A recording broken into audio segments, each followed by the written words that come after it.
Welcome, everybody, to Sports Wars 2021 College Football Previews.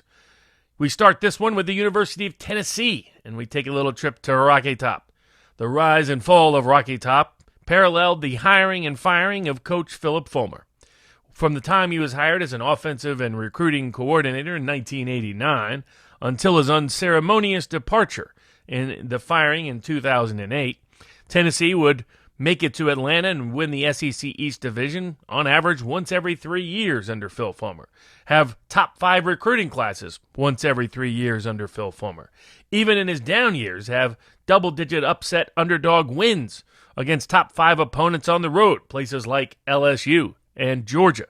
Indeed, he would win in Baton Rouge. He would win on the Plains in Auburn. He would win in Athens. He would win in the Swamp in Gainesville. He would win at neutral sites over the likes of Ohio State, Michigan, Florida State, and UCLA, and even break the University of Miami's win streak at one point during the so-called down tenure during Phil Fulmer's record.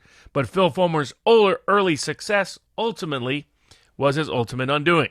That very success led to Tennessee fans expecting top 5 finishes every year, and expecting SEC titles repeatedly, even in an era in which the rich got richer and the poor got poorer when it came to college football recruiting in terms of national televised cable audiences, remonetizing the nature of college football in unique ways that would lead to talent-rich programs rising to the top in talent in areas that or programs that did not have the same level of local talent within a half-day's drive, suffering as a consequence. The same time, Tennessee saw a decline from its 1990s peak to its mid-2000s top 15 status. Programs like the University of Nebraska, very similarly situated, saw a comparable decline, or in many cases, a more severe decline. But with the firing of Phil Fulmer in 2008, Tennessee experienced the kind of curse on a college football program nobody would want to witness or re-experience. Indeed, since 2008, the University of Tennessee typically has lost 6 or more games. What got Phil Fulmer fired in 2008, losing 6 games for only the second time in his career, has been the norm in the post-Phil Fulmer University of Tennessee era. But as we turn, what about this year's program? Well, the various off-season reports is that Tennessee is doomed. After all, 20-plus players fled the program. It's under investigation for various recruiting violations. Its head coach and athletic director, including the forenamed Phil Fulmer, have left the program. The head coach himself was fired. So you have a new coach, a bunch of new talent, a bunch of old talent that exited through the transfer portal. And so it's doom and gloom on Rocky Top, according to many of the naysayers and predictors. But is that a really good prediction and forecast for Tennessee football in 2021?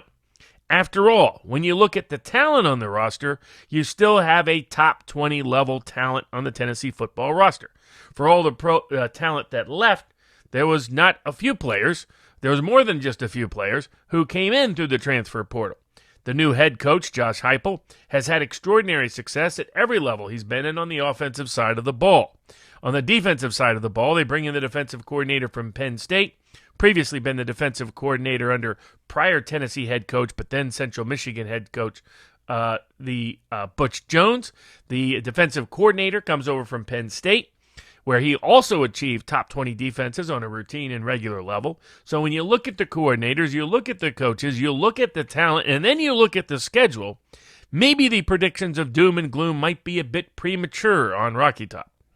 First, Tennessee starts off at home in Neyland Stadium against Bowling Green, where they are anticipated to be 30-plus point favorites. That should be an easy win.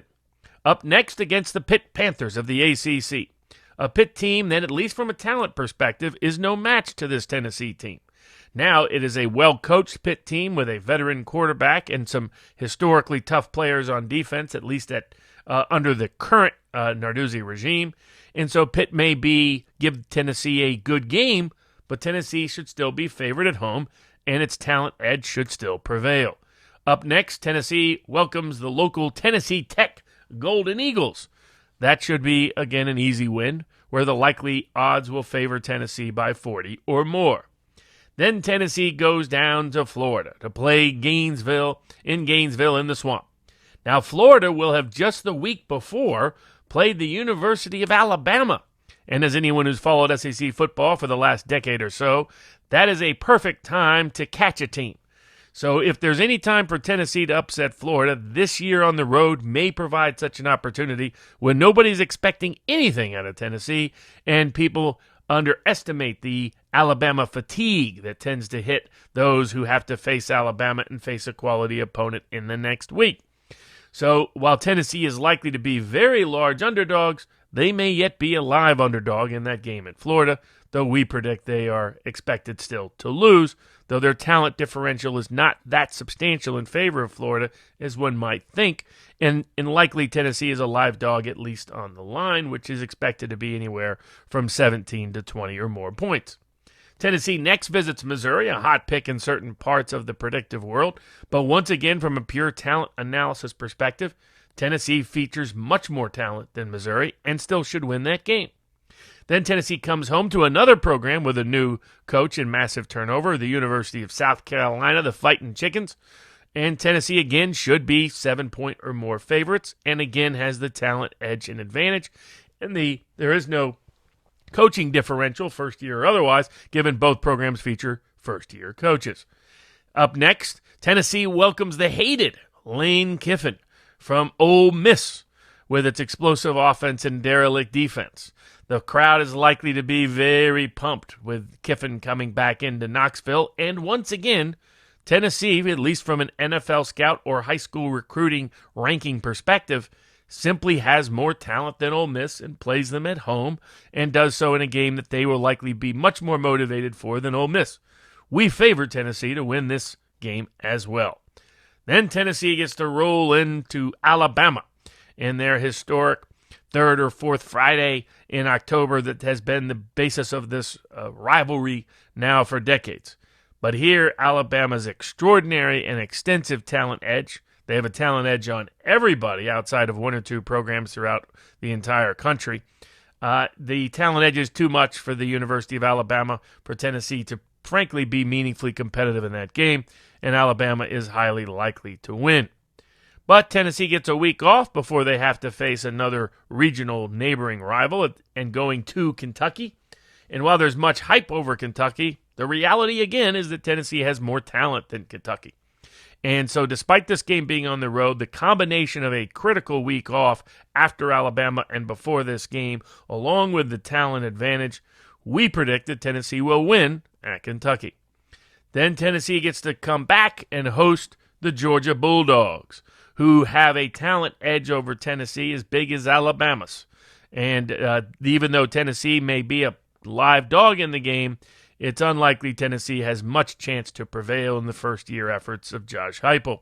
We predict Georgia will prevail.